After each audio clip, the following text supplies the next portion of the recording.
When I was thinking about what I was going to photograph, I asked for all my mother's addresses of where she grew up and lived in North St. Louis. She was kind of poor, but very happy. I think the family was kind of struggling, but happy. And I wanted to see a history of North St. Louis, and I had gotten a grant to do pictures.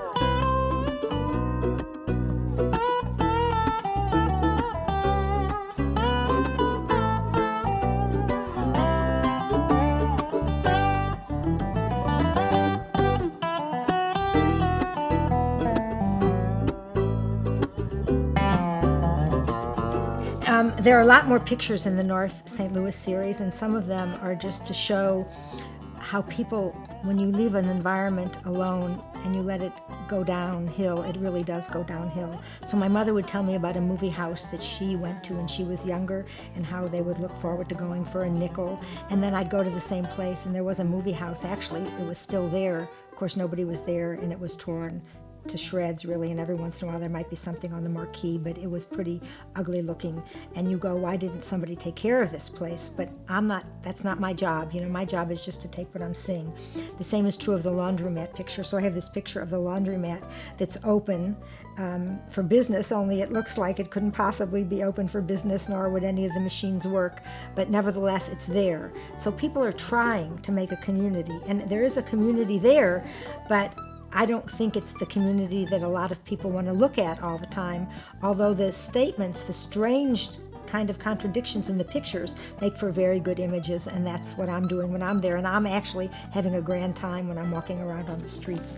And one of the things that I didn't say, one of the reasons why I like this North St. Louis so much is my grandmother was in the old folks home in North St. Louis by the water tower, and when I was 9 years old, nobody knew that I wanted to do photography, but I would take a Brownie bullseye camera and take pictures of all the old people, and then you could walk around anywhere, even at 9 or 10, and I'd walk on Grand and take pictures of the water tower. And I think probably somebody should have known then that a kid doing that probably should be a photographer. I didn't turn out to be a photographer until much later, but I was really interested in that kind of thing. So I had a feel for North St. Louis already, and I had already taken pictures there when I was 9 and 10 years old and really felt comfortable being there and trying to capture something.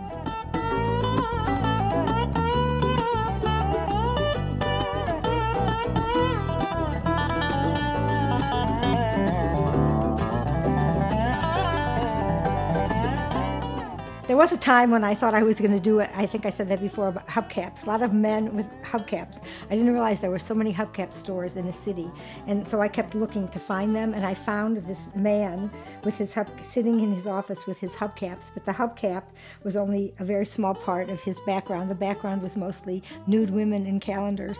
And it's kind of funny. I don't even know why I'm embarrassed to take that kind of picture, because I think it's classic, but I always am. Should I take that? Should I show it? What am I doing? And then I think, no, this is really fun, and it seems like it's a part of a hubcap store. So I took the picture, and you can see that his head, he's in there because I want you to see that there's a person associated with the store, but basically it was to make a statement about the background. And my uncles owned a scrapyard, and I used to go there too, and there was sort of the same sort of atmosphere, and it's for a stranger, for somebody who doesn't quite understand it, it's kind of fun to look at it and take a picture of it. How often do really people get to open their fire hydrants anymore? Not very often, not very often at all. And here is this spectacular burst of energy. So when I see this picture, I just see a ton of energy, and I think nice thing to capture and won't be captured for very much longer. Some of the people, there's a picture of, the reason this curtain is pulled is because there's a girl behind it wondering, what the heck is this photographer doing on my porch? And I'm taking a picture, and she's not quite sure of who I am or what I'm doing, but she won't come out to talk to me. And here's another example. I don't know what to say about me as a photographer, but when she doesn't come out, then I can take the picture. But if she would come out and say, why are you taking that picture? I don't want you taking that picture, I'd have to stop. But I do kind of take advantage of a situation. If nobody's going to tell me not to do something, I don't want to miss it. And I don't know, I know some people are embarrassed, like when they go with me. I like to photograph by myself because some people, they don't want me to go on the porch, they don't want me to go on the lawn, they don't want me to talk to the person. Why are you doing all of that? And I'm saying because nobody's saying that I shouldn't or couldn't, and I'm feeling okay with it, and something good is happening from it, so I'm going to do it. That's what this picture reminds me of too. Sort of a weakness in character, but a strength in photography.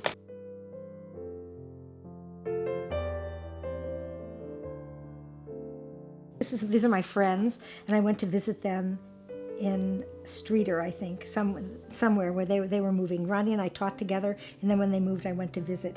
And I saw this picture, and I'm thinking, oh my God, I have to take these pictures. This is just incredible.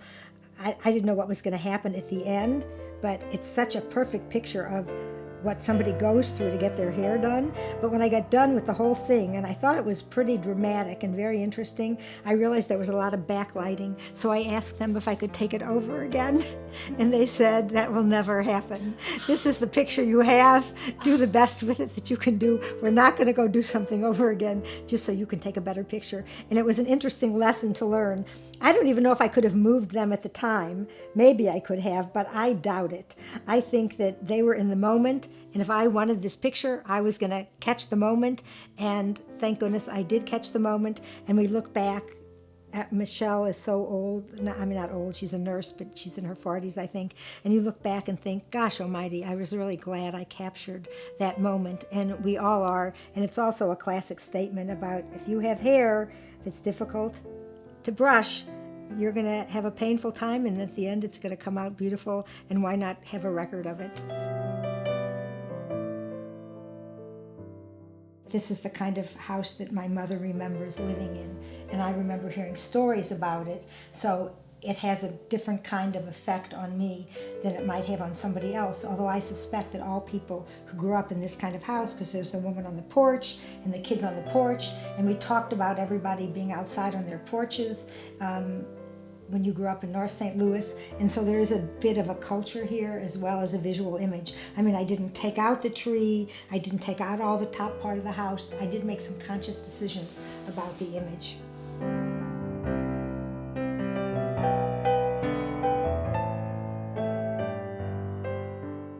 This picture is incredible. One, because she invited me in and let me take it, and these are all of her kids. But what is most amazing is that when I got done taking my picture, she said, I'll show you a picture you should take. And I said, what is it? She said, we have to go downstairs to do it. And so she went downstairs, and she had a car, and somebody had broken all the windows in her car. So she got in the car, and her kids put their faces through the front of the windshield.